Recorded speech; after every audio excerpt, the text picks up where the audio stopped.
قصيدة عن الإمام علي. ذكر لحنها يا باكر يظل خنق الهوى بجروح صافين،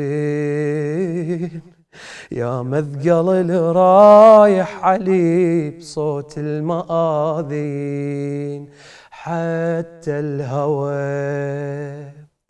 هم يختني وحتى الوريد ينعتري، مني موت الإحسان تنعدني القرآن، تنعدني القرآن. هيل يا دميع، هيل يا دميع. غدا فجري اليتيم ينطر، غدا لوني الصبيح أحمر،